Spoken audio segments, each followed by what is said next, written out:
My MIL spent 3 years sabotaging my cooking to break up my marriage. Now she's the one cooked after sending 37 people to the ER? My mother-in-law Donna hated that her son picked me instead of his ex-girlfriend Amber, who was her best friend's daughter. She spent 3 years trying to break us up with little sabotage attempts. She'd tell everyone I couldn't cook, couldn't keep house, couldn't give her grandchildren because I was probably infertile. Some women just aren't meant to be wives and mothers, she'd say loud enough for me to hear at every gathering. When subtle attacks didn't work, Donna got creative. She started volunteering to help me in the kitchen during family events. Then she'd ruin the food when I wasn't looking. Add salt instead of sugar. Turn up the oven when I step out. Switch ingredients in containers. Then she'd comfort me when everyone complained about the terrible meal. Don't worry, dear. Cooking is hard. Maybe you should take some classes. My husband Jerome thought I was paranoid when I told him his mother was sabotaging me. She's trying to help you. Why would she ruin food she has to eat too? Donna was smart, though. She'd always have a backup dish she mysteriously prepared, just in case. I had a feeling we might need extra food, she'd say, pulling out a perfect lasagna after my roast was somehow raw after 4 hours in the oven.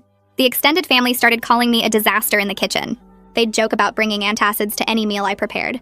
Donna would defend me with fake sympathy. She's trying her best. Not everyone has natural talent. Then came Easter dinner.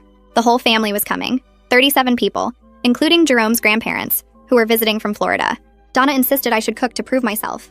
This is your chance to show everyone you've improved, she said with her fake smile. I spent 3 days preparing, made everything from scratch, double-checked every ingredient, never left the kitchen unattended. Donna kept offering to help, but I wouldn't let her near anything. The food was perfect. I'd tasted everything multiple times. The turkey was golden. The sides were seasoned perfectly. The desserts looked professional. I was finally going to prove I could cook. Then Donna offered to help me carry everything to the dining room while everyone was gathering. Let me at least do this, she said. I was exhausted and agreed. Big mistake. 20 minutes after everyone started eating, people began getting sick. Violently sick. Running to bathrooms, throwing up in the yard. Jerome's grandfather had to be taken to the hospital. It was chaos. Donna stood there shaking her head. I knew we should have ordered catering. This is what happens when people don't accept their limitations. Everyone was furious. Jerome's aunt was screaming about food poisoning. His uncle threatened to call the health department. The grandparents said they never wanted to eat anything I cooked again. Donna comforted everyone while shooting me triumphant looks. That's when Jerome's teenage cousin Zoe spoke up. She'd been helping set up the dining room and saw something weird. Aunt Donna, why did you spray that stuff on all the food before we brought it out? The room went silent. Donna's face twitched. What stuff, sweetie? I was just helping carry plates. Zoe pulled out her phone. This stuff. She'd taken a picture of Donna holding a spray bottle over the turkey. You said it was flavor spray, but it smelled like chemicals. Jerome grabbed the phone and zoomed in. The bottle in his mother's hand was clearly visible. Mom, what is that? Donna tried to grab the phone. It's nothing. Zoe is confused. I was just adding moisture to the turkey so it wouldn't dry out. That's when I remembered something. Donna had been treating her garden for pests all week. I ran to the garage and found her pesticide sprayer. Still wet. Still smelling like the chemicals everyone was tasting before they got sick. I brought it to the dining room. This is what she sprayed on our food. She poisoned everyone with pesticide. Donna backed against the wall. That's ridiculous. Why would I poison my own family? Jerome's father stood up slowly. He'd been suspicious of his wife's behavior for months. You wouldn't. You'd poison everyone else's food. But you didn't eat anything, did you, Donna? You said you were fasting for religious reasons. Everyone realized it was true. Donna hadn't touched a single bite. She'd made excuses about giving up meat for Lent, being on a cleanse, having a stomach bug. She never ate when I cooked. Jerome's aunt, who was a nurse, called poison control immediately. They said everyone needed to go to the emergency room for treatment. 37 people in the ER because of Donna's psychotic need to destroy me. While everyone was getting treated, the police showed up. The detective looked young, maybe 30, with tired eyes that had probably seen too much already. He sat across from me at our dining room table while Jerome squeezed my hand so hard my fingers went numb. Detective Hamilton pulled out a notebook and clicked his pen. He asked me to start from the beginning, and I did. I told him about the first family dinner 3 years ago, when my pot roast came out burned, even though I'd checked it twice and the temperature was perfect. I told him about finding salt in my sugar container the next week, about oven temperatures mysteriously changing, about ingredient labels that got switched. Jerome's grip on my hand loosened as I talked. His face went from pink to white to gray. I watched him realize what I'd been telling him for 3 years was true. His mother had been destroying my food on purpose. She'd been gaslighting both of us, making me look crazy and incompetent while playing the concerned mother-in-law. When I got to the part about Donna always having backup dishes ready, Jerome made a choking sound. The detective wrote everything down without reacting, just kept asking questions about dates and times and who else was there. By the time I finished, Jerome had let go of my hand completely. He sat there staring at the table like he might throw up.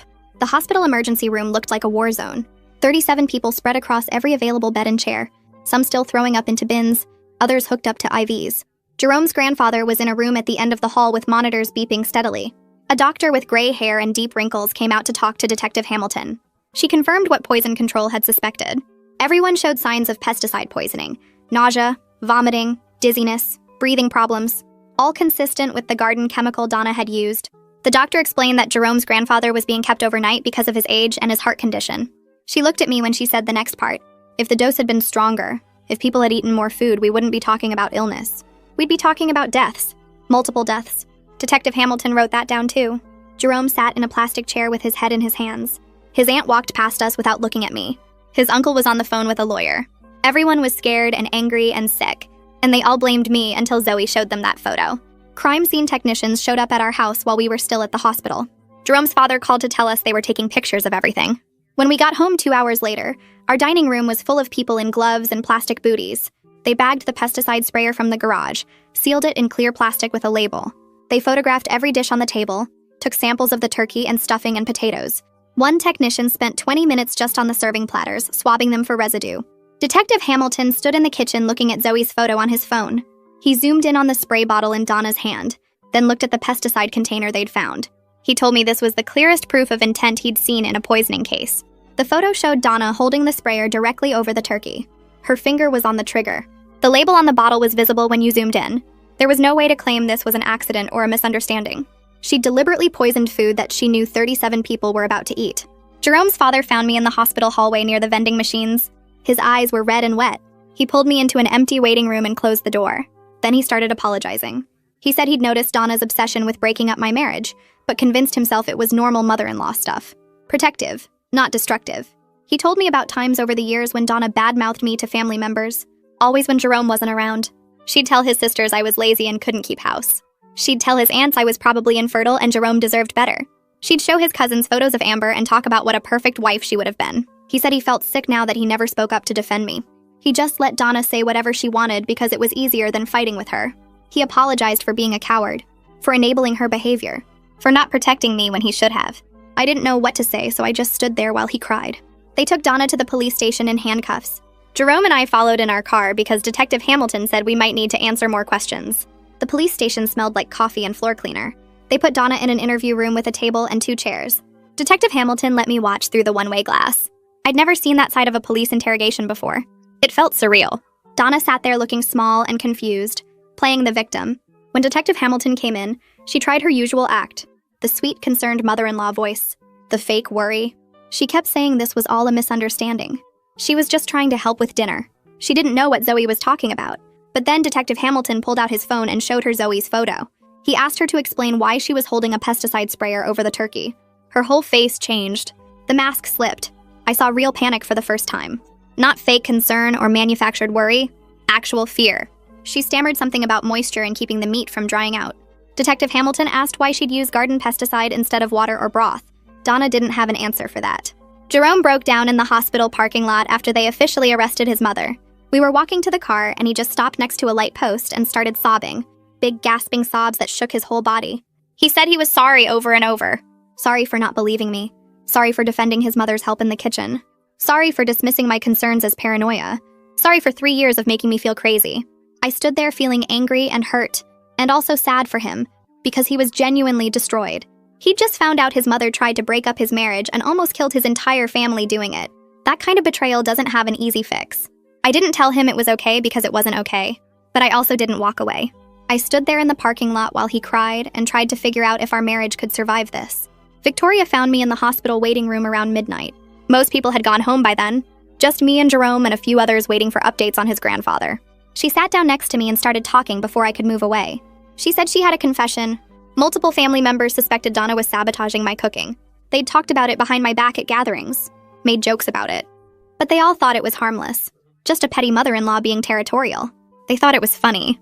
Victoria's voice cracked when she said that. They'd joked about Donna's pranks instead of warning me, instead of stopping her. And now she was horrified because their silence let Donna think she could get away with anything. It let her escalate from switching sugar and salt to actual poison.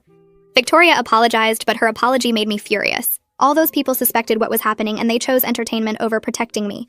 They chose Donna's feelings over my safety. And now 37 people were in the hospital because nobody spoke up when it mattered. A poison control specialist came to talk to Detective Hamilton in the hospital lobby. I was close enough to hear. The specialist explained that the pesticide Donna used was designed to kill bugs by attacking their nervous systems. In humans, it caused all the symptoms everyone experienced, but prolonged or repeated exposure could cause serious organ damage, liver damage, kidney damage, neurological problems. When I heard that, something clicked in my head. Donna wasn't just trying to make people sick at one dinner. She'd been sabotaging my food for 3 years. How many times had family members eaten food she'd tampered with? How many times had they gotten mild stomach aches or headaches and blamed my cooking? What if she'd been using small amounts of poison for years and we just never knew? The specialist couldn't answer that. But Detective Hamilton made a note to check if any family members had unexplained health issues. Donna wasn't trying to make people sick. She was willing to seriously harm her own family just to frame me as a dangerous cook. I spent the night at the hospital with Jerome while his grandfather was monitored. We sat in uncomfortable plastic chairs that made my back hurt. Neither of us talked much. We were both processing what his mother had done. Around 3 a.m, when the hospital was quiet except for beeping machines and squeaking shoes, Jerome finally asked me a question. He asked how long I'd suspected his mother was sabotaging me. I told him the truth, almost from the beginning. Maybe the second or third family dinner when my food came out wrong and I knew I hadn't made those mistakes. But I had no proof, just a feeling that something was off, and he wouldn't hear it. Every time I tried to tell him, he defended his mother, made excuses for her, made me feel paranoid for even thinking it. Jerome looked destroyed when I said that. He stared at the hospital floor for a long time.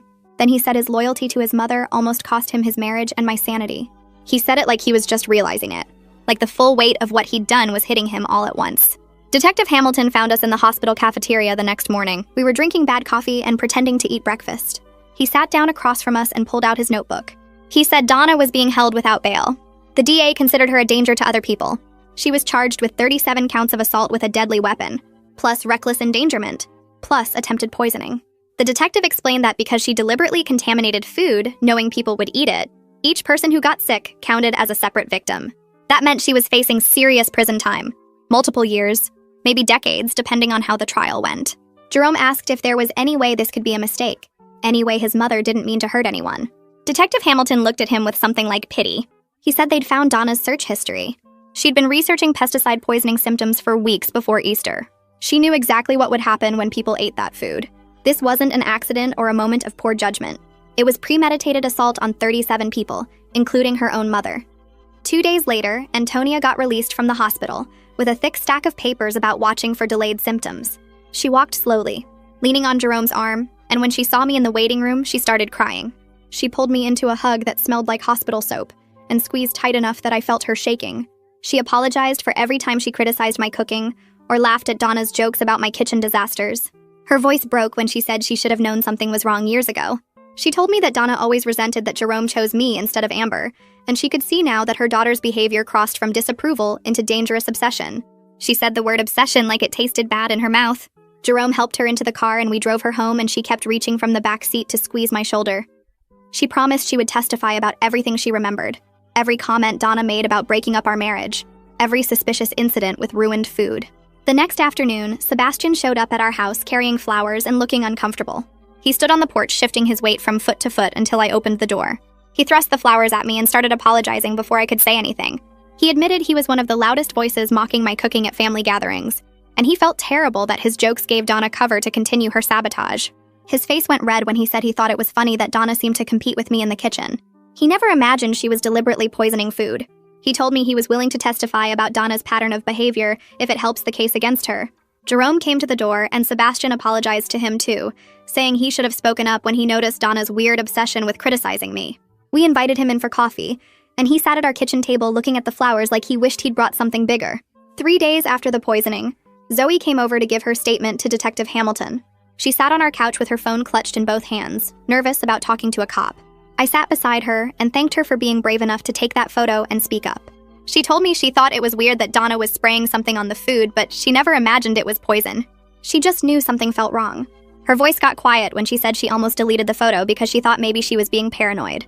Her instinct to document what she saw saved me from being blamed for poisoning 37 people. I started crying when I realized that without her photo, everyone would have believed Donna's story, that I was a dangerous cook. Detective Hamilton was gentle with Zoe during the interview, walking her through exactly what she saw and when. He made copies of the photo from multiple angles and had her write down everything Donna said about the spray bottle. When he finished taking her statement, he told her she might have saved lives by speaking up. Zoe left looking less nervous and more proud of herself. A week after the poisoning, Jerome and I met with prosecutor Cadence Reed in her office downtown. She was younger than I expected, maybe 40, with sharp eyes that made me feel like she could see through walls. She spread crime scene photos and evidence reports across her desk and explained that this was one of the most clear-cut poisoning cases she'd handled. She pointed to Zoe's photograph and the pesticide sprayer and said, "Juries love physical evidence this concrete." She told us that Donna's defense attorney would likely try to claim mental illness or temporary insanity. She tapped her pen on a stack of papers and said the 3-year pattern of sabotage I could document proves this was calculated, not a sudden break from reality. She asked me if I had any evidence of the earlier incidents, and I told her I had photos and receipts and text messages. Her eyes lit up when I said that. She told me to gather everything and bring it to her office because premeditation would be key to getting the most serious charges to stick. I spent the next 2 days going through old photos and receipts to document Donna's sabotage pattern. I found pictures from family gatherings where my food looked perfect before Donna helped and ruined after. There was a photo from Jerome's birthday 2 years ago showing a beautiful chocolate cake I made, and another photo from an hour later showing the same cake collapsed and burned. I found credit card receipts showing Donna bought ingredients identical to ones I already had, always right before family dinners. She'd purchased vanilla extract when I already told her I had some, bought salt when my cabinet was full, picked up baking powder the day before I was making biscuits. The pattern was obvious once I looked for it. I found text messages where she volunteered to help in the kitchen right before disasters occurred.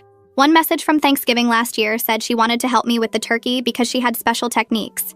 That turkey came out raw in the middle, even though I'd followed the timing exactly. I printed everything and organized it into a folder that got thicker and thicker. Jerome watched me work and his face got paler as the evidence piled up. The premeditation was overwhelming and damning, right there in black and white. 2 weeks after the poisoning, Prosecutor Reed called to say that Arthur Steele, Donna's defense attorney, was trying to negotiate a plea deal. He wanted Donna to plead to lesser charges in exchange for avoiding trial. Reed's voice was firm when she said she wasn't interested in deals because the evidence was too strong. She told us she believed we could get a conviction on the most serious charges and wanted Donna to face full consequences for endangering 37 people. She asked if we agreed with that approach, and Jerome and I both said yes immediately. We didn't want Donna getting a reduced sentence for what she did. Reed sounded satisfied when she said she'd tell Steele the offer was rejected. She warned us that he might try to contact us directly to pressure us into accepting a deal, and she told us not to talk to him without her present. That same week, Jerome's father moved out of the house he shared with Donna. He filed for divorce and told Jerome he couldn't stay married to someone capable of poisoning their entire family. He showed up at our house with 2 suitcases and red eyes from crying. He said he was moving into a hotel and starting to see a therapist to process how he missed the signs of his wife's deteriorating mental state. We sat in the living room and he apologized for staying silent while Donna treated me terribly. He told me privately that he was ashamed he enabled Donna's treatment of me, and he wanted to make amends by supporting us through the trial. His voice shook when he said he kept telling himself Donna was just being protective of Jerome. All mothers-in-law had adjustment periods. He realized now that he chose peace over protecting me, and he'd have to live with that guilt. Jerome hugged his father and they both cried. It was the first time I'd seen them embrace like that in years. Over the next few days, I received messages from several family members who were poisoned. They all apologized for doubting me and mocking my cooking over the years. Victoria sent a long text admitting she suspected Donna was sabotaging me, but thought it was funny rather than cruel. Sebastian called to say he felt sick knowing his jokes gave Donna permission to keep going. Other relatives sent flowers or stopped by with apologies. Some of them admitted they saw Donna switching ingredients or adjusting oven temperatures, but convinced themselves it was harmless. Their apologies felt hollow, because their silence allowed Donna's behavior to get worse and worse. But I accepted the apologies anyway, because I needed their testimony to establish the pattern for trial. Prosecutor Reed said having multiple witnesses describe years of suspicious behavior would make it impossible for the defense to claim this was an isolated incident. 3 weeks after the poisoning, I started seeing a therapist named Danielle Pratt, who specialized in family trauma. Her office had soft lighting and comfortable chairs that didn't feel like a doctor's office. She asked me to describe what happened, and I started with Easter dinner, but she stopped me. She said we needed to go back to the beginning, to the first time I suspected Donna was sabotaging me. So I told her everything, starting from 3 years ago when my first roast came out raw. Danielle listened without interrupting, and when I finished, she said what Donna did was psychological abuse designed to destroy my self-esteem and my marriage. She said the word abuse firmly, like she wanted me to really hear it. She helped me understand that calling it difficult in-law behavior minimized what I'd survived. Naming it as abuse rather than just family drama helped me process the anger and betrayal I felt. She gave me homework to write down every incident I could remember and how it made me feel at the time. A month after the poisoning, Detective Hamilton called with new information that made my stomach drop. He discovered that Donna had been researching pesticide poisoning symptoms online for weeks before Easter. Her search history showed she looked up how much chemical it takes to make someone sick, how long symptoms last, whether people would need hospitalization. She knew exactly what the chemicals would do to people and deliberately chose a dose that would make everyone violently ill without causing obvious permanent damage. Hamilton's voice was disgusted when he said this evidence destroyed any claim that the poisoning was accidental or impulsive. He found searches from 3 weeks before Easter about whether pesticide could be tasted in food, how to mask chemical flavors, what happens if elderly people ingest garden chemicals. Donna had planned this carefully, researching and preparing like someone planning a military operation. The evidence showed she wanted everyone sick enough to blame me, but not sick enough to die and trigger a murder investigation. I felt cold all over when Hamilton explained this, because it meant Donna had calculated everything, every single detail, including how much suffering she could cause without getting caught for killing anyone. I felt sick knowing Donna had planned everything so carefully. Jerome drove us home from the hospital in silence, his hands tight on the wheel. When we got inside, he sat on the couch and put his head in his hands. I stood in the doorway watching him fall apart. He looked up at me with red eyes and asked if our marriage could survive this. I didn't have an answer ready because I'd been asking myself the same thing for hours. He said his mother tried to destroy us, and he let it happen by not believing me. His voice broke when he said he should have protected me instead of defending her. I sat down next to him but didn't touch him because I was still too angry. He promised he'd do whatever it took to rebuild my trust. He said we could do family therapy, couples therapy, whatever I needed. He'd set permanent boundaries with his mother no matter what happened at trial. He'd never dismiss my concerns again. I listened to him make promises, and part of me wanted to believe him, but another part remembered 3 years of being called paranoid. I told him honestly that I didn't know if I could forgive him for dismissing my reality for so long. Every time I tried to tell him his mother was sabotaging me, he made me feel crazy. That damage didn't disappear just because he finally saw the truth. But I also told him I still loved him, and I was willing to try because our marriage meant something to me.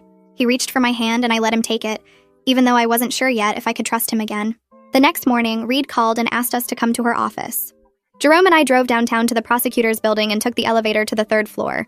Reed's office had windows overlooking the courthouse and files stacked on every surface. She gestured for us to sit and pulled out a folder. She told us that Steele had submitted his defense strategy, and she wanted us to hear it before the preliminary hearing. I braced myself because I knew it would be bad. Reed opened the folder and read from the defense filing. Steele was arguing that Donna only meant to make people a little sick to prove I was incompetent in the kitchen. She claimed she was protecting the family from my dangerous cooking by showing everyone I couldn't be trusted with food preparation. The defense called it a misguided attempt at family intervention, not criminal assault. I felt rage building in my chest as Reed read. This was more gaslighting. More of Donna trying to paint herself as the hero while making me the villain. Even facing 37 assault charges, she was still trying to convince everyone that I was the problem. Reed looked at me with sympathy and said she knew this was hard to hear. She assured me the evidence wouldn't support this narrative. The pesticide research, the calculated dose, the 3-year pattern of sabotage all proved this wasn't about protecting anyone. This was about destroying me. But hearing Donna's defense strategy still hurt because it meant she'd learned nothing. She still believed she was right to poison 37 people, if it meant proving I was a bad cook. Jerome squeezed my hand and told Reed we wanted to fight this.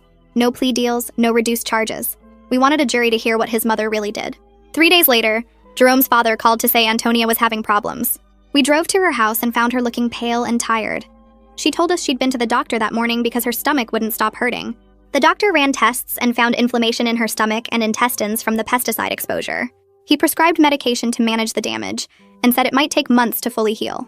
She'd have to avoid certain foods and take pills 3 times a day for the foreseeable future. I sat with her in her kitchen while she cried about how her own daughter had poisoned her. She said she kept thinking about Donna spraying chemicals on food knowing her mother would eat it. What kind of person does that to their own family? I held her hand and didn't have an answer because I'd been asking myself the same thing. The betrayal felt even worse knowing Donna hurt her own mother just to frame me. Jerome stood by the window looking destroyed. His grandmother was suffering ongoing health problems because his mother was so obsessed with breaking up our marriage that she didn't care who got hurt. The doctor said the inflammation might cause permanent digestive issues. Antonia might never be able to eat normally again because Donna decided proving I was a bad cook was more important than her mother's health. 2 weeks after the poisoning, I went back to work. My coworkers were supportive but curious about the family emergency I'd mentioned. I kept my answers vague because I didn't want to become the office gossip. My desk was covered in welcome back cards and someone had left flowers by my computer. People stopped by throughout the morning asking if everything was okay now.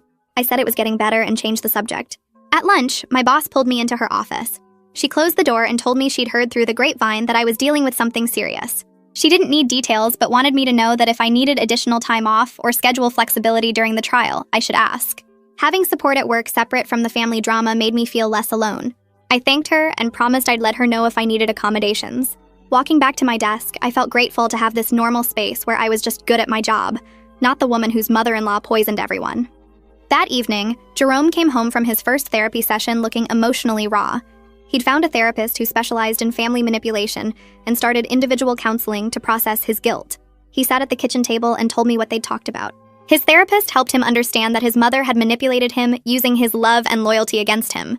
She'd positioned herself as the caring mother, just trying to help, which made it hard for him to see her cruelty. But recognizing the manipulation didn't erase his responsibility for not believing me. He should have trusted his wife over his mother. He should have investigated when I kept insisting something was wrong. His therapist gave him homework to write down every time he dismissed my concerns and analyze why he chose his mother's version of events over mine. Jerome's voice shook when he said he was committed to doing the work to save our marriage. He'd go to therapy every week, do every assignment, face every uncomfortable truth about how he enabled his mother's abuse. I watched him struggle with his guilt and felt my anger soften slightly. He was finally taking real action instead of just apologizing. The following Saturday, Victoria called and asked if Jerome and I would come to a family gathering. She said it was important and everyone would be there except Donna. We drove to her house and found the dining room full of relatives. Sebastian was there with his wife. Jerome's father sat in the corner looking tired.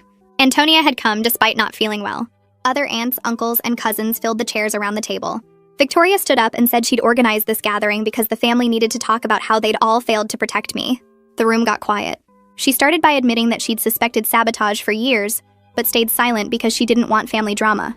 Other relatives began confessing too. Sebastian said he saw Donna adjusting oven temperatures, but convinced himself it was harmless. An aunt admitted she watched Donna switch ingredients in containers and thought it was funny rather than cruel. A cousin said everyone joked about it behind my back, treating my ruined meals like entertainment. They'd chosen to stay silent because confronting Donna would have been uncomfortable. They'd chosen her feelings over my well-being for 3 years. Hearing them acknowledge their complicity out loud was validating but also painful. I'd been surrounded by people who saw what was happening and did nothing. They'd laughed at my disasters, made jokes about bringing antacids, let me believe I was a terrible cook when they knew the truth. Victoria apologized on behalf of the whole family, and others joined in. Their apologies felt inadequate because their silence allowed Donna's behavior to escalate from sabotage to actual poisoning. But I accepted them anyway because Reed said their testimony about witnessing the pattern would be crucial at trial. A week later, Hamilton called Jerome to say he'd interviewed Amber. Jerome's ex-girlfriend had agreed to give a statement about Donna's behavior over the years. Hamilton put the call on speaker so I could hear. Amber said she'd moved to another state 3 years ago, but Donna still called her regularly. Every conversation included comments about how Jerome had made a mistake marrying me. Donna talked constantly about getting Jerome back together with Amber. She'd suggest Amber should visit, should call Jerome, should remind him of their good times together. Amber told Hamilton she'd explained multiple times that she'd moved on and wasn't interested in Jerome romantically. She was engaged to someone else and happy. But Donna kept pushing the fantasy that they'd eventually reunite. She'd say things like once Jerome realized what a mistake he'd made, Amber would be waiting. Hamilton asked if Donna ever mentioned specific plans to break up the marriage. Amber admitted that Donna had talked about proving I wasn't wife material. She'd said if the family saw how incompetent I was, Jerome would leave me. Amber thought it was just talk, bitter mother-in-law complaints. She never imagined Donna would actually poison people. Hamilton thanked her and ended the call. Jerome looked sick hearing how deep his mother's obsession went. Her break from reality regarding our marriage was complete. She'd built this whole fantasy where he'd leave me and go back to Amber, and she'd been willing to destroy anything that stood in the way of that delusion. 4 weeks after the poisoning, Jerome's grandfather was rushed back to the hospital. His heart was acting up, and the doctor said the stress from the pesticide exposure might have triggered complications. Jerome and I sat in the hospital room watching machines monitor his heartbeat. His grandfather looked small and tired in the bed. Jerome held his hand and apologized for his mother's actions. His grandfather squeezed back and said it wasn't Jerome's fault. But then he looked at both of us and said something that hit hard. He told Jerome that protecting me should have always been his first priority, not protecting his mother's feelings. A husband's job is to stand with his wife, especially when family members attack her. Jerome had failed that basic duty by choosing his mother's comfort over my reality. His grandfather said he loved Jerome, but was disappointed that it took 37 people getting poisoned before he finally believed his wife. The old man's words carried weight because he'd been married for 50 years and knew what he was talking about. Jerome broke down crying and promised he'd never fail me like that again. His grandfather nodded and said he hoped that was true because I deserved better than what Jerome had given me for 3 years. I sat there listening to this man defend me from his hospital bed and felt grateful that at least someone in Jerome's family had seen the truth all along. That night, I couldn't sleep, so I went to the garage looking for old boxes. I found journals I'd kept during the first 2 years of marriage. I brought them inside and started reading. Page after page documented incidents of ruined meals and Donna's suspicious behavior. I'd written everything down because I thought I was going crazy and needed proof for myself. One entry from a year ago described a roast that came out raw, even though I'd checked it twice. I'd written about how Donna had been alone in the kitchen for 5 minutes before dinner. Another entry questioned whether I really was a terrible cook or if something else was happening. I'd documented my growing isolation as Jerome refused to believe me. Reading my own words from years ago made me cry with anger. I'd questioned my sanity, wondered if I was imagining things, felt completely alone because my husband thought I was paranoid. The journals proved I wasn't crazy. They showed a clear pattern of Donna's sabotage and my desperate attempts to make sense of what was happening. The next day, I brought the journals to my therapy session with Danielle. She read through several entries and told me these journals were proof that I wasn't paranoid. I'd been systematically abused and gaslit for years. She said documenting everything had been a survival instinct, my mind trying to hold on to reality when everyone around me was telling me I was wrong. The journals validated every suspicion I'd had and every concern Jerome had dismissed. Reed called a week later with news about the trial. The date was set for 2 months away. She wanted me to testify about the 3-year pattern of sabotage to establish that the poisoning wasn't a sudden impulse, but the culmination of years of calculated abuse. She warned me that Steele would try to paint me as a paranoid wife who imagined persecution. He'd question why I stayed in contact with Donna if she was really sabotaging me. He'd suggest I made up the pattern after the fact to make myself look better. Reed said we needed to be prepared with specific documented incidents. She wanted me to go through my journals and create a timeline of every sabotage attempt I could prove. We'd use photos, receipts, text messages, and witness testimony to back up my claims. I told her I was nervous about being cross-examined because Steele would try to make me look unstable. Reed assured me that the physical evidence and Zoe's photograph would support everything I said, but she wanted me prepared for aggressive questioning. We scheduled multiple prep sessions to practice my testimony. I left her office feeling anxious but determined. I'd spent 3 years being called paranoid and incompetent. Now I'd finally get to tell the truth about what Donna put me through, and a jury would decide who was really crazy. Jerome and I sat in the therapy office the following week, both of us nervous about starting this process. The counselor introduced herself and explained that she specialized in betrayal trauma, which meant she understood the specific damage caused when someone you trust violates that trust repeatedly. She asked us to describe what brought us to therapy, and Jerome started talking about his mother's actions. He explained the poisoning, the 3 years of sabotage before it, and how he'd dismissed my concerns the entire time. His voice cracked when he admitted he'd made me feel crazy for suspecting his mother. The therapist listened carefully and then told Jerome something that made him sit up straighter. She said rebuilding trust wasn't about apologizing once or promising to do better. It required consistent action over time, showing up every day to prove the words meant something. She gave us exercises to practice communicating about the hurt without letting it take over everything. We had to set aside specific times to talk about the betrayal, and then put it away during other times, so it didn't poison every moment of our marriage.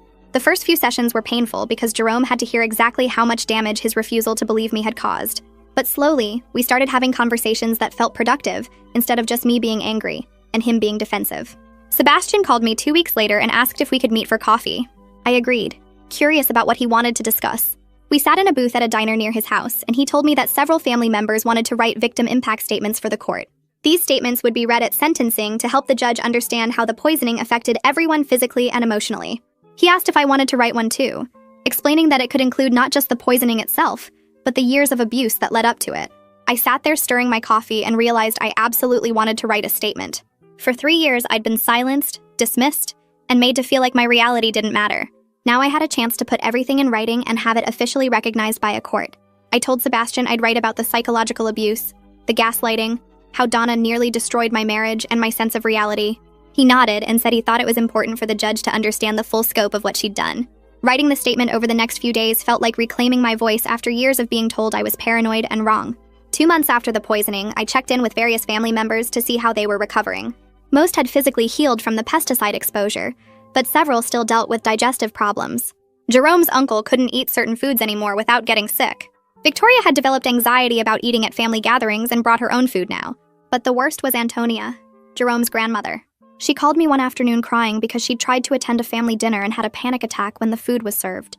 She couldn't eat family meals anymore without her heart racing and her hands shaking, convinced something was wrong with the food.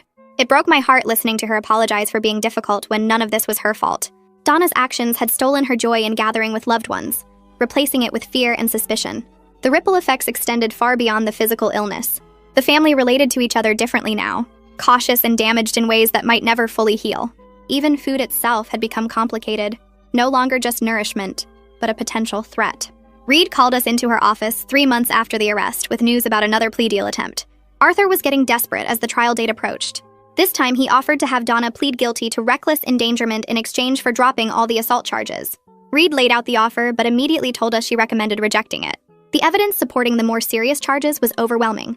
Zoe's photograph, the pesticide sprayer, the search history, all of it proved Donna deliberately poisoned 37 people. Taking a plea deal would mean she'd get a reduced sentence for a lesser crime, and Reed didn't think that served justice. Jerome and I looked at each other and agreed without needing to discuss it much. We wanted Donna to face full accountability for what she'd done. She'd deliberately poisoned 37 people, including elderly relatives and children. She'd spent 3 years systematically destroying my reputation and my marriage. A reduced sentence for reckless endangerment didn't reflect the calculated cruelty of her actions. Reed smiled and said she'd inform Arthur that we were proceeding to trial. A week later, I received a call from a woman who introduced herself as a victims' rights advocate. She explained that her job was to help me prepare for trial and make sure I understood what to expect during testimony. We met at her office and she walked me through the entire process. She warned me that testifying about years of abuse would be emotionally difficult, bringing up painful memories in front of strangers. She also prepared me for Arthur's cross-examination strategy.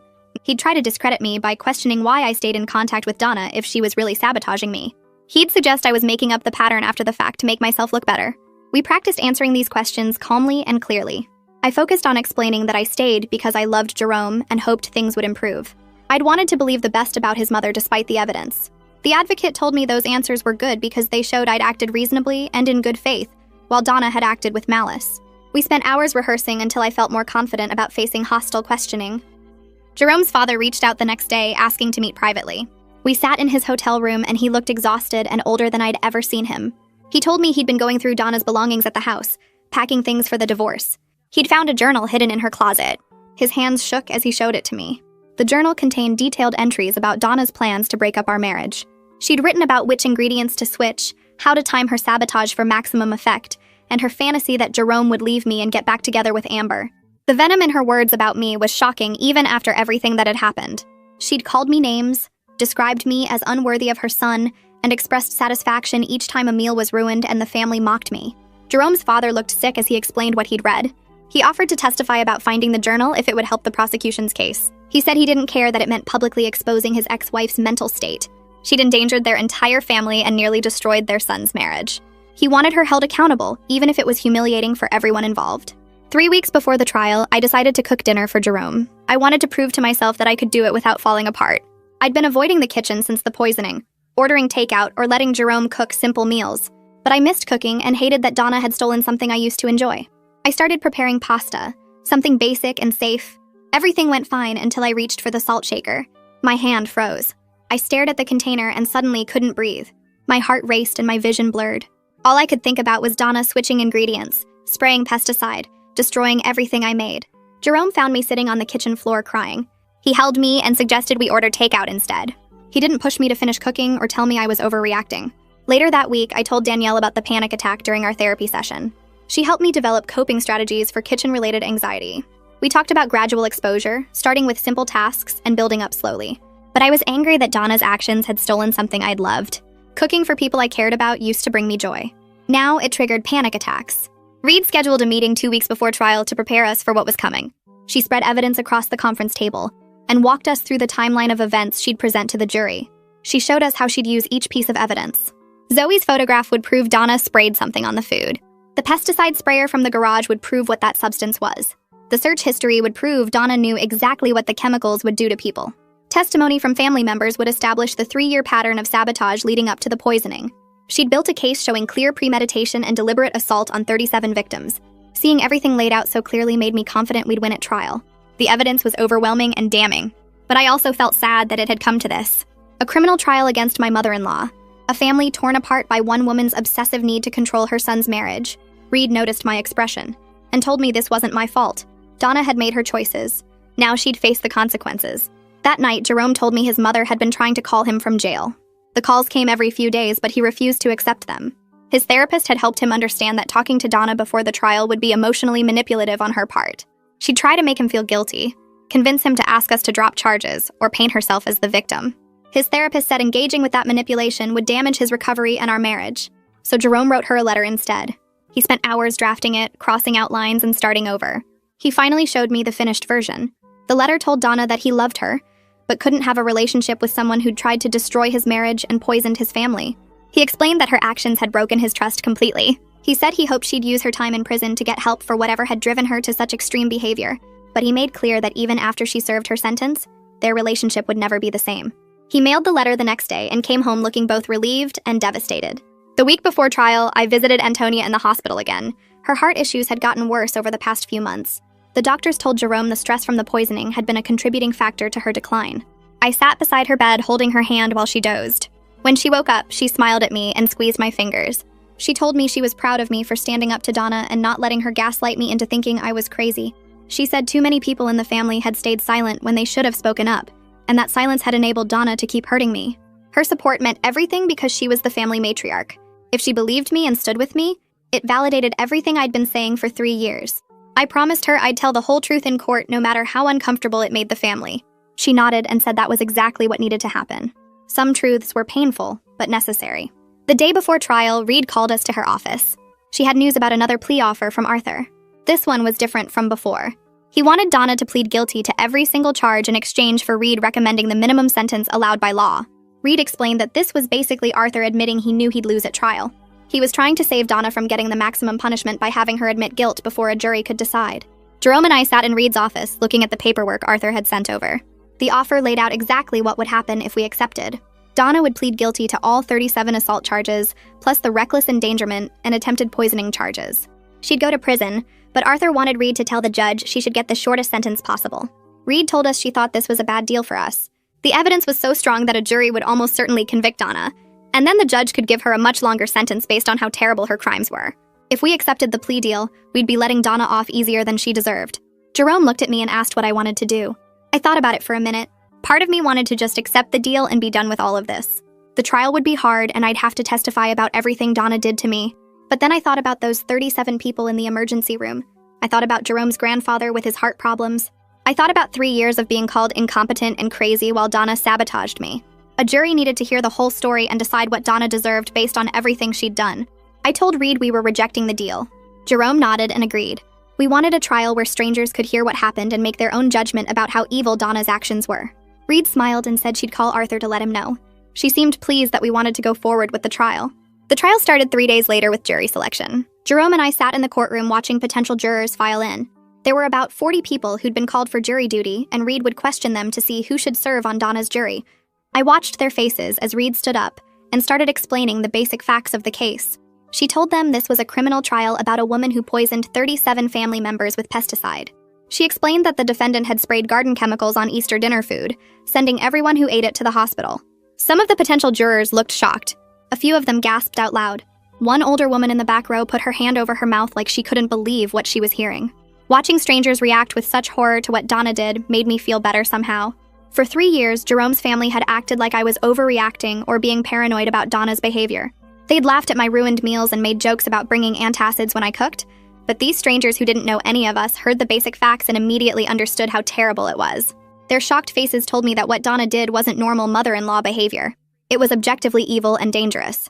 Reed asked the potential jurors questions about whether they could be fair, whether they had any experience with poisoning cases, whether they knew anyone involved. Some people were dismissed because they said they couldn't be unbiased. Others were dismissed because they had strong opinions about family relationships that might affect their judgment. After about 3 hours, Reed and Arthur had selected 12 jurors plus 2 alternates.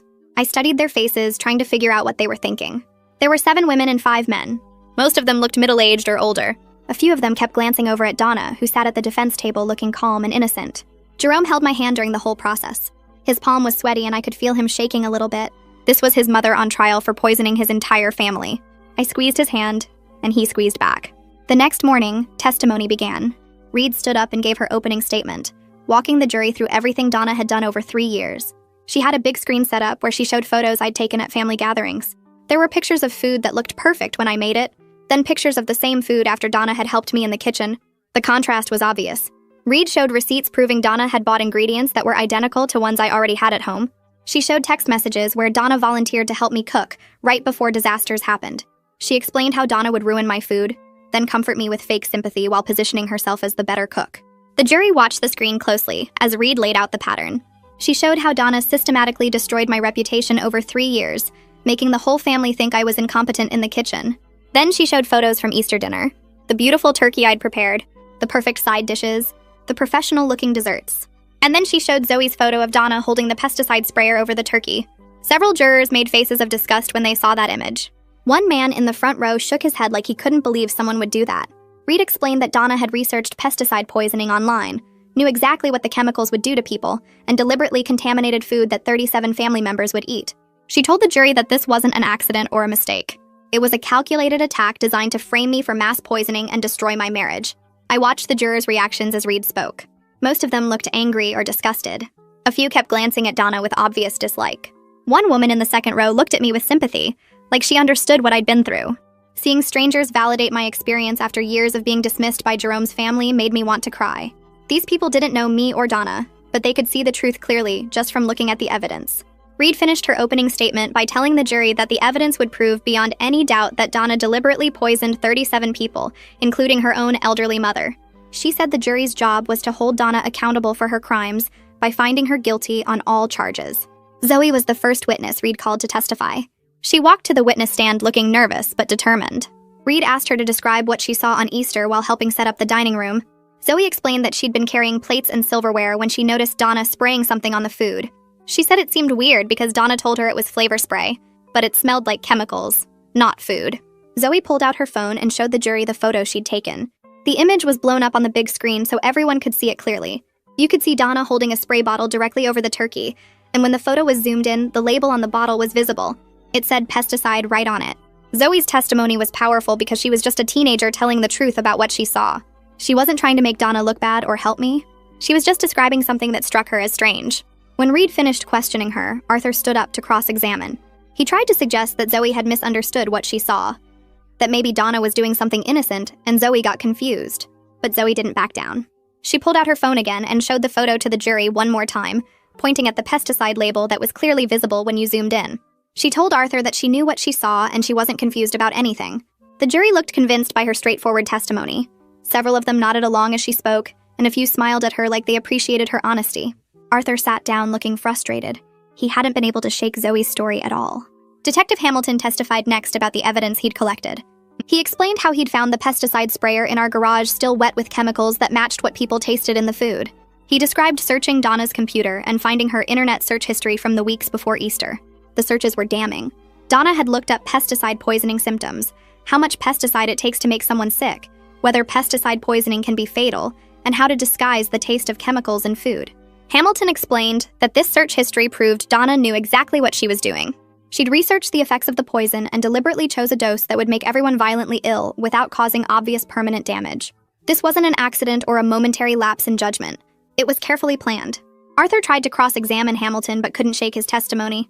The physical evidence and digital evidence together painted a clear picture of premeditation. I watched several jurors taking notes during the parts about Donna researching how much pesticide to use. They looked disturbed by the level of planning that went into poisoning 37 people. Hamilton stayed calm and professional throughout his testimony, presenting the facts without emotion. His detective work had been thorough, and the evidence he'd collected was overwhelming. When Reed called my name, my hand started shaking. Jerome squeezed my shoulder as I stood up and walked to the witness stand. The bailiff had me put my hand on a Bible and swear to tell the truth. I sat down and looked at the jury, trying to stay calm. Reed smiled at me encouragingly and started asking questions about my relationship with Donna. I described the 3 years of sabotage, the ruined meals, the fake sympathy, the constant criticism. Reed guided me through specific incidents where Donna had destroyed my cooking, then comforted me while everyone else complained.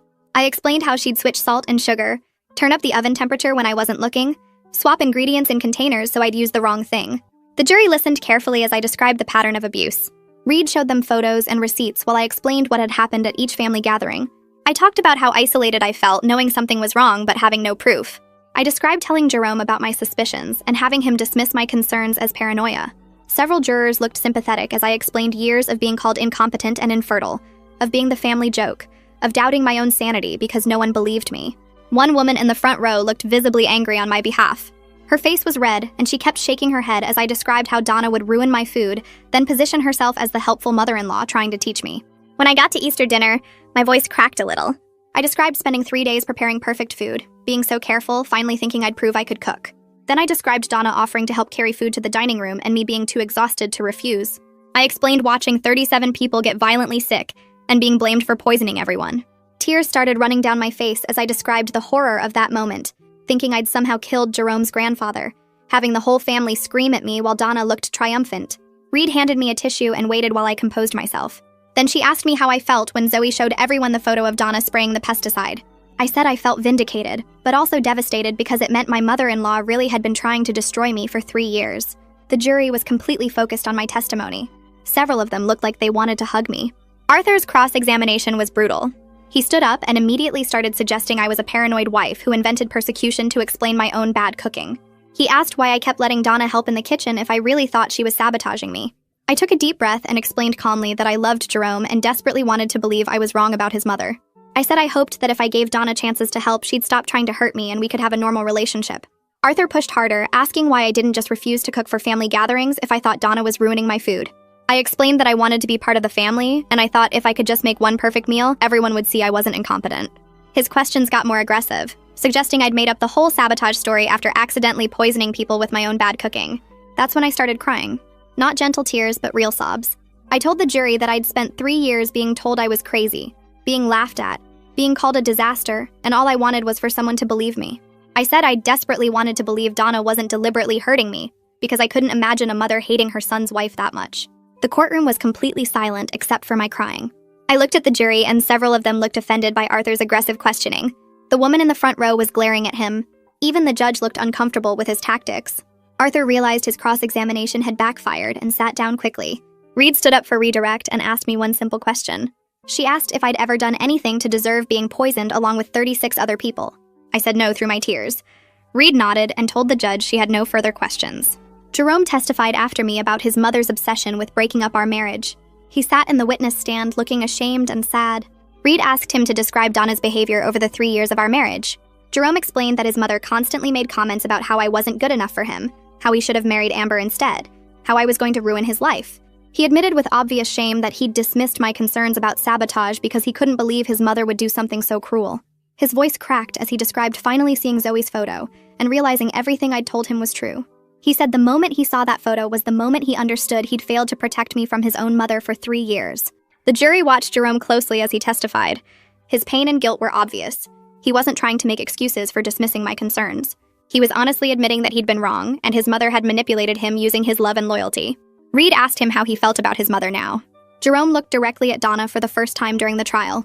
He said he loved her because she was his mother, but he could never forgive her for trying to destroy his marriage and poisoning his entire family, including his grandfather. He said her actions had broken his trust completely, and their relationship would never recover. Arthur's cross-examination focused on trying to suggest Jerome was influenced by me, that I'd turned him against his mother. But Jerome shut that down immediately. He said no one turned him against Donna. She did that herself when she sprayed pesticide on food that 37 people would eat. He said seeing his grandfather in the hospital with heart problems caused by the poisoning had shown him exactly who his mother really was. The jury looked like they believed Jerome's testimony. His emotional honesty seemed to resonate with them. Multiple family members testified throughout the rest of the day. Victoria took the stand and admitted she'd suspected Donna was sabotaging my cooking, but stayed silent because she didn't want to cause family drama. She described watching Donna make cutting remarks about my cooking while pretending to defend me with fake sympathy. She said she felt terrible now for not speaking up because her silence had enabled Donna to keep escalating her abuse. Sebastian testified about being poisoned at Easter dinner and spending hours in the emergency room. He described the violent illness, the fear that he might die, the horror of realizing someone had deliberately poisoned him. He also admitted he'd been one of the loudest voices mocking my cooking at family gatherings, and he felt sick with guilt, knowing his jokes had given Donna cover to continue sabotaging me. Other family members testified about similar experiences. Each one described being poisoned, the symptoms they suffered, the ongoing health problems some of them still had. They all admitted they'd suspected something was wrong with how my meals always turned out badly, but none of them had spoken up to defend me. Their testimony established a clear pattern. Donna had spent 3 years undermining me while the family enabled her abuse through silence. That enabling had made Donna feel safe, escalating from sabotage to actual poisoning. The jury heard victim after victim describe the physical and emotional harm Donna had caused. By the end of the day, the cumulative effect was powerful. The medical expert testified last. He was a toxicologist who specialized in pesticide poisoning. Reed had him explain the symptoms that pesticide exposure causes in humans and how the chemicals attack the nervous system. He described the dose Donna had used and explained it was carefully calculated. The amount was enough to cause severe illness and violent symptoms, but not quite enough to cause obvious permanent organ damage in healthy adults. He told the jury that this showed sophistication in Donna's planning. She'd researched exactly how much poison to use to make people terribly sick without killing them outright. Then he dropped the really scary part. He explained that if people had eaten more food, or if the concentration had been slightly higher, the outcome could have been much worse. Several people at that Easter dinner could have experienced organ failure. Jerome's grandfather and grandmother could have died. Children at the dinner could have suffered permanent neurological damage. The jury looked horrified as the expert explained how close Donna had come to killing people. He made clear that her actions weren't just a mean prank that went wrong. They were life-threatening and could easily have resulted in deaths. Arthur tried to suggest in cross-examination that the poisoning might have been less severe than the expert claimed, but the toxicologist shut that down with science and facts. He showed charts and data proving exactly how dangerous the dose had been. When he finished testifying, the jury looked convinced that Donna's actions were attempted murder, not just assault. Arthur's lawyer stood up and called Donna to the stand. I watched her walk to the witness box with her chin up, like she was the victim in all this. She sat down and looked at the jury with sad eyes. Arthur asked her why she sprayed pesticide on the Easter dinner, and Donna started crying. She said she was trying to protect Jerome from a wife who couldn't cook properly. She told the jury she only wanted to make people a little sick, so they'd see I was dangerous in the kitchen. She kept dabbing her eyes with a tissue and saying she never meant to hurt anyone. She was just a worried mother. The jury looked uncomfortable, and I felt sick listening to her lies. Arthur asked her about the 3 years of sabotage, and Donna denied everything. She said I was paranoid and making up stories because I couldn't handle criticism about my cooking. She looked right at me when she said it, and I saw the same fake sympathy she'd been showing me for years. Then Reed stood up for cross-examination. She walked over to Donna with a stack of papers and asked if she recognized them. Donna said no, but Reed told the jury they were printouts of Donna's internet search history. Reed read them out loud. Searches for pesticide toxicity levels. Searches for how much poison causes illness without death. Searches for symptoms of pesticide exposure. Searches for how long pesticides stay in food. The jury looked shocked. Reed asked Donna why someone concerned about kitchen safety would research exactly how much poison to use on food. Donna stammered that she was just curious, but Reed kept pushing. She asked why Donna researched symptoms if she only wanted to prove I was a bad cook. She asked why Donna calculated doses if it was just about making people sick. She asked why someone protecting their son would poison their own mother. Antonia sat in the courtroom crying while Reed pointed out that Donna had deliberately chosen a dose that would hurt her own elderly mother. Donna started falling apart on the stand. She said she didn't mean it that way. She just wanted everyone to see the truth about me. Reed asked what truth, and Donna said I was stealing her son. The mask finally came off completely. Donna told the jury that Jerome belonged with Amber, not with me, and she was just trying to fix his mistake. She said I'd tricked Jerome into marrying me and she was trying to save him. Reed let her talk, and the jury watched Donna reveal herself as obsessed and cruel. By the time Reed finished, Donna was crying and ranting about how unfair it was that her son chose me. Arthur tried to do damage control, but it was too late. The next day, closing arguments started. Reed stood in front of the jury and walked them through everything. She said Donna's actions showed calculated, premeditated assault against 37 victims, including elderly family members and children. She showed the timeline of the 3 years of sabotage leading up to the poisoning. She showed Donna's search history proving she researched exactly what the pesticide would do. She showed Zoe's photo of Donna spraying the food. She showed the pesticide bottle from the garage. She reminded the jury that Donna hadn't eaten any of the poisoned food and had made excuses about fasting. She told them about Donna's complete lack of remorse, how even on the stand she blamed me instead of taking responsibility. Reed said this wasn't a mother protecting her son, it was a woman, so obsessed with controlling her son's life that she was willing to poison 37 people to destroy his marriage. She pointed at Donna and said she showed no remorse because she still believed she was right. She asked the jury to hold Donna accountable for every single person she hurt. Arthur got up and tried to argue for mercy. He said Donna was a woman of a certain age who'd never been in trouble before. He said she had mental health issues and needed treatment, not prison. He talked about how she'd raised Jerome and been a good mother for years. He asked the jury to consider her age and her lack of criminal history when deciding her fate. But his argument felt weak after everything they'd heard. The evidence was overwhelming. The pattern was clear. Donna had spent years planning and executing a campaign to destroy me, and she'd escalated to actual poisoning when sabotage didn't work. Arthur couldn't explain away the search history or the photo or the fact that Donna didn't eat the poisoned food. He couldn't explain why a concerned mother would research pesticide doses. His plea for mercy rang hollow against the mountain of evidence showing deliberate cruelty over years. The jury went out to decide. Jerome and I sat in the hallway outside the courtroom. His father sat with us, not talking, just waiting. 4 hours later, the bailiff came and told us the jury had reached a verdict. We went back into the courtroom and I felt my heart pounding. The jury filed in and the judge asked if they'd reached a verdict. The 4-person stood up and said yes. The judge asked them to read it. Guilty on count 1, assault with a deadly weapon. Guilty on count 2, assault with a deadly weapon. The foreperson kept reading, and every single count came back guilty. 37 counts of assault with a deadly weapon. Guilty on reckless endangerment. Guilty on attempted poisoning charges. I started crying with relief. Jerome put his arms around me and held me while I sobbed. His father sat behind us with his head in his hands, crying too. I looked over at Donna, and she showed no emotion at all. She just sat there staring straight ahead like the verdicts didn't matter. The bailiff came and put handcuffs on her to take her back to jail to wait for sentencing. As they led her away, I realized she still didn't believe she did anything wrong. Even after being convicted on every single charge, she thought she was the victim. 3 weeks later, we went back to court for sentencing. The judge said victims could read impact statements before he decided Donna's sentence. I'd written mine and practiced it with Danielle so I wouldn't fall apart. When the judge called my name, I walked up to the microphone. My hands shook as I held my paper. I told the judge about 3 years of psychological abuse. I described how Donna sabotaged my cooking and my reputation while pretending to help me. I talked about the gaslighting, how she made me question my own sanity. I said her actions didn't just hurt me physically when she poisoned everyone. They stole my confidence and damaged my marriage. I told him I spent 3 years thinking I was crazy because my husband wouldn't believe me when I said his mother was sabotaging me. I described the trauma of nearly being framed for poisoning 37 people. I said I still have panic attacks when I cook because of what Donna did. I told the judge that Donna's obsessive need to control her son's marriage had destroyed my sense of safety in my own family. When I finished, I sat down and Jerome squeezed my hand. Then they played a video from the hospital. Jerome's grandfather was still too sick to come to court, so he recorded his statement from his hospital bed. He looked so much older and weaker than he had at Easter. He told the judge about the poisoning triggering heart complications that had put him in the hospital twice since Easter. He said the doctors told him the stress and the pesticide exposure had damaged his heart permanently. He talked about being scared he might die and not understanding why his own daughter would poison him. He said he'd never felt safe eating food again after what Donna did. His voice shook when he talked about how the poisoning had stolen months of his life and might have shortened his remaining time. When the video ended, several people in the courtroom were crying. More family members came up to read their statements. Victoria talked about ongoing digestive problems that made her feel sick every day. She said she couldn't enjoy meals anymore because she was always afraid of getting poisoned again. She cried when she admitted she'd suspected Donna was sabotaging me, but stayed silent, and she said her guilt over that silence ate at her constantly. Sebastian read a statement about the anxiety he now felt around food and family gatherings. He said he'd lost 15 pounds because he was scared to eat anything he didn't prepare himself. He talked about the guilt of mocking my cooking when Donna was actually sabotaging me.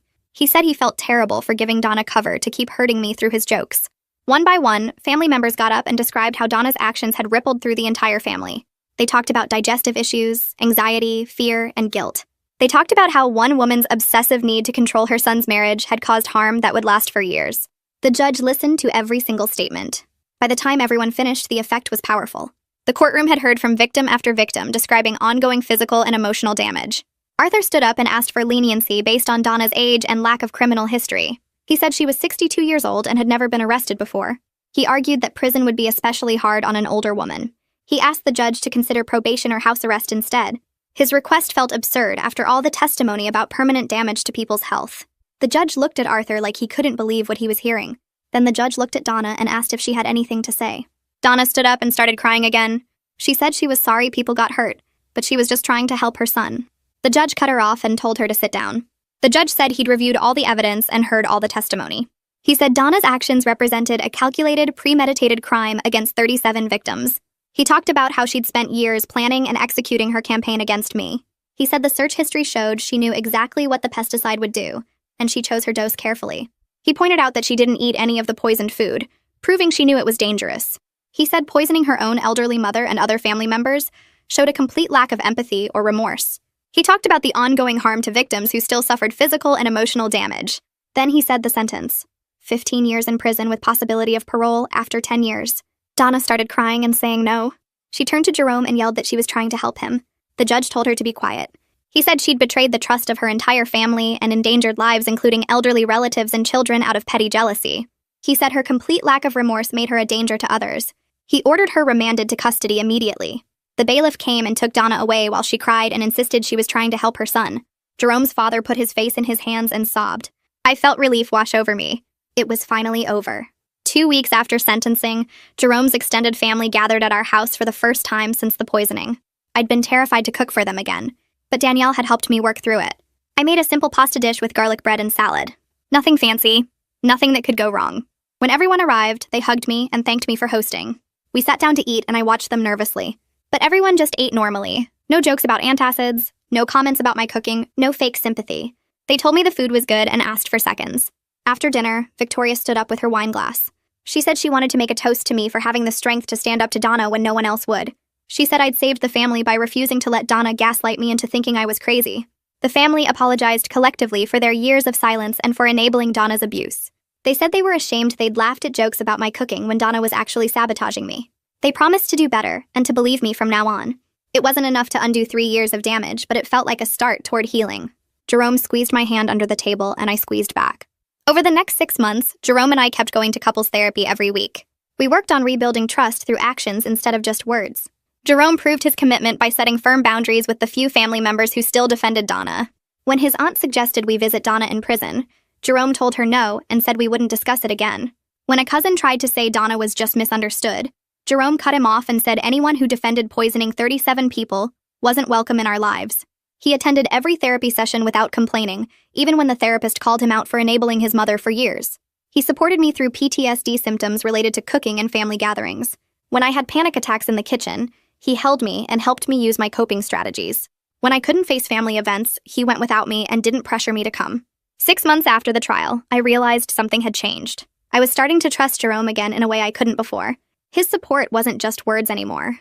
It was backed by consistent action. He chose me over his mother every single time without hesitation. That meant everything. I kept seeing Danielle to process the trauma and reclaim my love of cooking. We did exposure therapy, where I cooked simple meals while using coping strategies for anxiety. At first, I could barely stand to be in the kitchen without panicking. Danielle had me start by just standing in the kitchen for 5 minutes, then 10 minutes, then touching cooking utensils, then turning on the stove. Slowly, we worked up to actually cooking.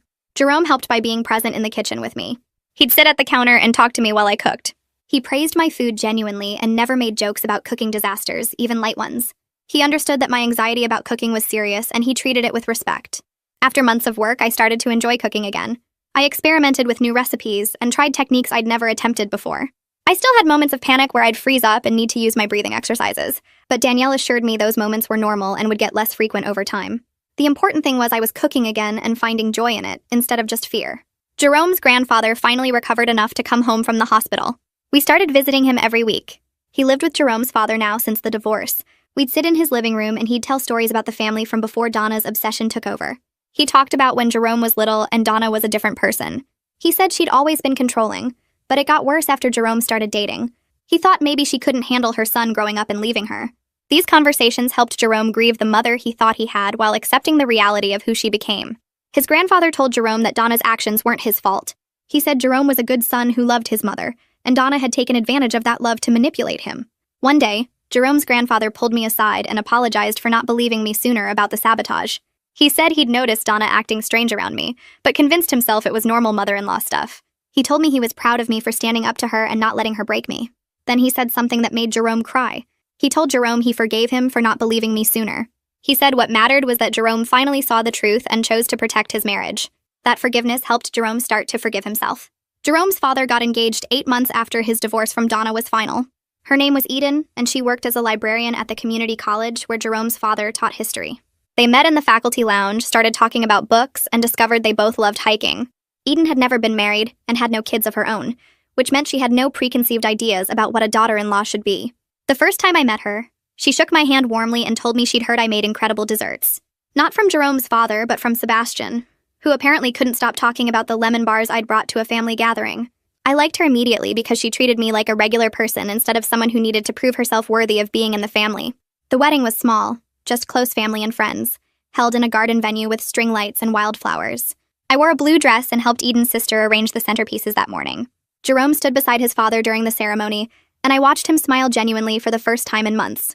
His father looked happier than I'd ever seen him, lighter somehow, like he'd been carrying weight for years and finally set it down. During the reception, Jerome pulled me onto the dance floor, even though I hate dancing in front of people. He held me close and we swayed to some old jazz song I didn't recognize. He whispered that he was grateful I didn't give up on our marriage when he failed to protect me from his mother. His voice cracked a little and I felt his hand tighten on my waist. I told him I stayed because I loved him and I was glad we fought to save what we have. Around us, family members laughed and ate cake and celebrated something good happening after so much darkness. Eden caught my eye from across the room and raised her glass to me, smiling like we shared a secret. I realized this was what healthy family relationships looked like. People who supported each other without manipulation or hidden agendas. People who chose kindness over control. It felt strange and wonderful at the same time. 3 weeks after the wedding, my boss called me into her office and I immediately panicked, thinking I'd done something wrong. Instead, she told me I was promoted to senior project manager with a significant raise. She said she was impressed by my resilience through a difficult year, and my work had been consistently excellent, even when I was dealing with personal trauma. I sat there stunned, trying to process that something good was happening in my professional life, separate from all the family drama. Having success at work reminded me that I was capable and competent, regardless of Donna's 3-year campaign to make me feel worthless. I called Jerome from my car in the parking lot, crying happy tears for once. He said we should celebrate properly. That night, Jerome told me to sit at the dining table and not come into the kitchen. I heard pots clanging and the oven beeping and him swearing under his breath. 20 minutes later, he emerged carrying 2 plates of slightly burned chicken parmesan with pasta that was a little mushy. He'd even attempted garlic bread, though it was more charcoal than bread. I looked at the food, and then at his nervous face, and I started laughing, because it was his first attempt at cooking a full meal, and he'd done it to celebrate my promotion. The chicken was dry, and the sauce was from a jar, and the pasta stuck together in clumps, but it was made with love. I ate every bite and told him it was perfect. He admitted he'd called his father twice for advice and still managed to burn everything. We laughed until our stomachs hurt, and I realized this was healing too. Being able to joke about cooking again without fear or anxiety, Jerome doing something he'd never done before just to make me happy. Small acts of love rebuilding what Donna tried to destroy. When Thanksgiving rolled around, I volunteered to host dinner at our house. Jerome looked worried and asked if I was sure, but I told him I needed to do this. I needed to prove to myself that I could cook a holiday meal without panic attacks or sabotage fears. I spent 2 days preparing, making dishes I'd perfected over months of practice with Danielle. The turkey, the stuffing, the mashed potatoes, the green bean casserole, the cranberry sauce, the rolls, the pies, everything from scratch. Jerome stayed in the kitchen with me the whole time, not to supervise, but to keep me company. He told me stories about Thanksgivings when he was a kid, before everything got complicated. The family arrived around 2 in the afternoon. Sebastian brought wine and Victoria brought flowers and Antonia brought her famous flan even though I'd made dessert. They gathered in our living room, talking and laughing, and nobody made jokes about bringing antacids or ordering pizza as backup. When I called everyone to the table, they sat down and looked at the spread I'd created. Sebastian carved the turkey and told me it was the most beautiful bird he'd ever seen. People filled their plates and started eating, and the room went quiet except for the sounds of silverware and appreciative murmurs. Sebastian took a bite of turkey and declared it the best he'd ever had, and several people agreed. Victoria came into the kitchen while I was refilling the water pitcher and hugged me tight. She thanked me for giving the family a chance to heal after everything that happened. I realized I'd reclaimed not just my reputation, but my joy in feeding people I love. Cooking had been something Donna weaponized against me, and now I'd taken it back, made it mine again.